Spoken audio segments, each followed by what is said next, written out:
our group, Sri Maharaji, and other panelists on the dais, the ladies and gentlemen. As far as the financial inclusion issues are concerned, Sri Kale has elaborated in detail the various issues with which the system is encountering. I would like to deliberate upon the challenges before the financial inclusion, because these are the issues. The concept has been in work or in discussion among the banking fraternity for about a decade, but perceptible progress somehow has not been visible in this program. I have been to different states. We have been deliberating that this much is the amount of the success even at the urban centers. We have been talking about the 100% financial inclusion, maybe at Bhubaneswar, maybe centers like Delhi, maybe centers like Jaipur, Bombay. We always give a statistic that there is a 100% financial inclusion. But that 100% financial inclusion is in terms of the number of accounts held by the banking system at a particular center vis-a-vis the population available at the particular center. The situation looks attractive on the face of it, but the real position is that still, despite of being a 100% financial inclusive center, these are the number of persons, maybe 25%, 30% population that will be having a banking account. The situation is that those who are literate, who are qualified, they are having a more number of accounts.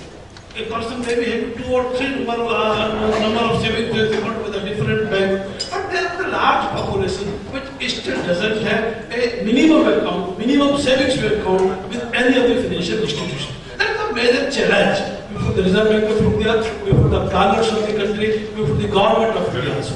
Recently, I had attended a Microfinance India Summit in New Delhi in the first week of December 2013. There again the same challenges cropped up. We have been talking about the financial inclusions, commercial banks first nationalized in the year 1969, and thereafter the RRBs came into the picture. The commercial cooperative banks are also on the scene, but somehow we have not been able to mobilize a larger population of the country to the banking fold. The obvious reason, to my mind, is that somehow we have not been able to reach the deprived sections of the society. And that was the target group of the financial inclusion.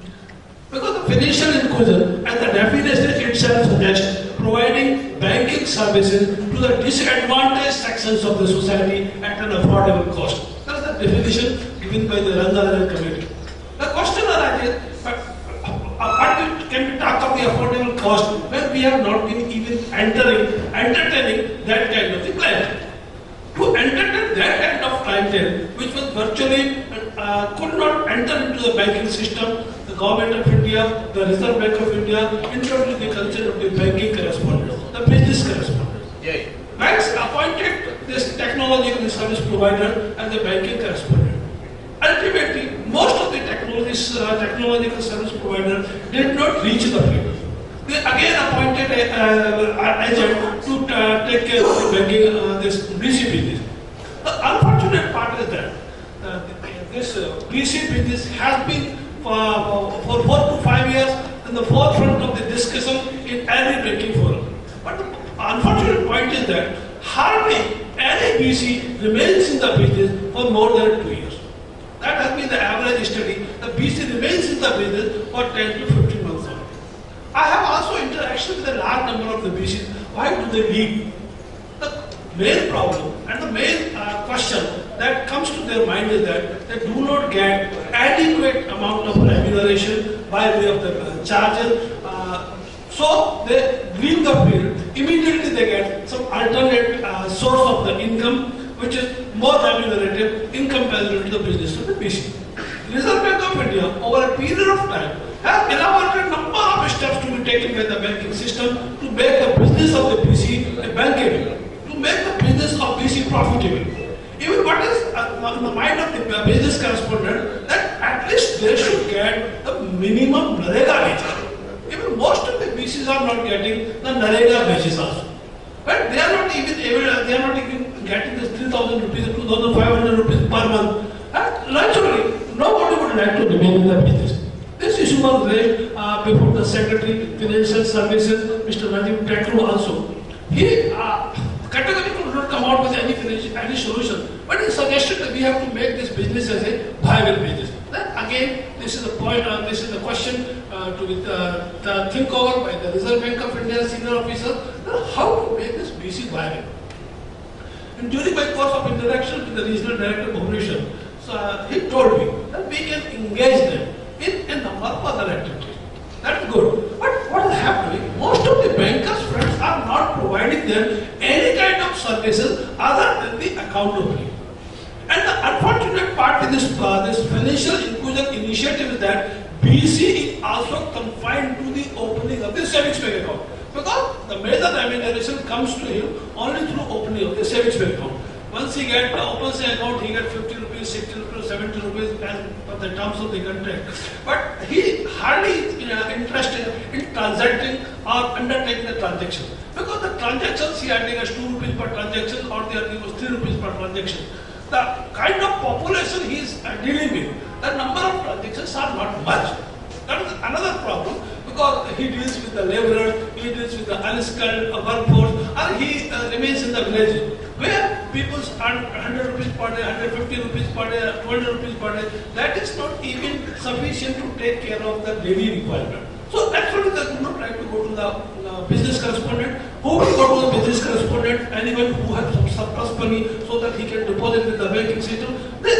As per the planning commission's recommendation, the planning commission, they studied, there is a huge surplus with this kind of population. But somehow the banking system could not tap those sources. So the question arises, when they are not able to tap those kind of businesses, naturally bankers are also not coming forward by way of providing overdraft to those persons in case of need. Here the Reserve Bank of India guidelines that they are to be provided with the overdraft or at least rupees 500. Most of those persons are very needy persons, but they do not get overdraft from the banking system. That's a fact. Most of the participants present here are also the bankers, but again a problem to be decided by the employers how to overcome this situation. Because unless they are provided some kind of financial assistance in case of need, they will definitely lose faith in the banking system. They will definitely lose faith in the BCA system. So that is another challenge that is before the Reserve Bank of India and before the Finance Ministry. How to address this situation? So it is again at the discussion stage. The Finance Ministry is again looking into the matter. The Reserve Bank of India is again looking into the matter to make this BC system viable. Because the biggest challenge is that unless the job of BC is viable, nobody will remain in the business. That is the reason there is a high attrition rate in the banking system. Award has been taking all kinds of supportive efforts. They have been providing financial assistance to the RMEs, they have been providing financial assistance to the cooperative systems or structure also. But somehow, the problem is who is the target group? The target group is the disadvantaged sections of the society. And they have simply opened the account. Some of them are receiving this old age pensions, or some of them are receiving the regular wages, except that this account is not being used for any other purpose. So that's the reality. So that is a big challenge before the banking system. So that I went to discuss because Khalid Sahab has discussed almost all issues. What financial inclusion is, how it is to be made, how it is to be achieved. But the basic challenge before this banking system as well as the government of India is that in spite of putting so many efforts for almost a decade, things have not progressed to a desired. The possible solution to my mind is that unless this job of business correspondent is made some remunerative, for that, either we may think of providing some fixed wages also to the BC. Unless we provide them 2,000 rupees or 1,500 rupees or 2,500 rupees as a fixed wages, irrespective of the number of the transactions, so at least he remains in business for 5 to 6 months. Once he remains in business for 5 to 6 months, definitely he will explore other avenues to make the business viable. So that is one suggestion through this forum to the Reserve Bank of India as well as the NABARD to kindly take up the issue at the Government of India level to ask either to compensate the banking system or to subsidize this transaction. But somehow the BC should be provided some fixed remuneration. So at least till he earns sufficient income, he can sustain his family. Because it's a common perception also, unless we earn sufficient to sustain our family, nobody will remain in the village. Even if we are in the service, we don't get sufficient wages, we may not remain in the service as well. So that is a practical situation, because of which this system, in spite of putting a lot of initiative, has not progressed well. So through this forum, I have tried to highlight some basic issues because of the poor financial inclusive progress in our country. In spite of the issue being of national importance, there is a huge potential, there is a huge untapped money also, and more than 50% population is still not connected with the formal banking system. So many challenges are there. So with this, I conclude my deliberations, and I request the audience to raise any specific issue. Thank you.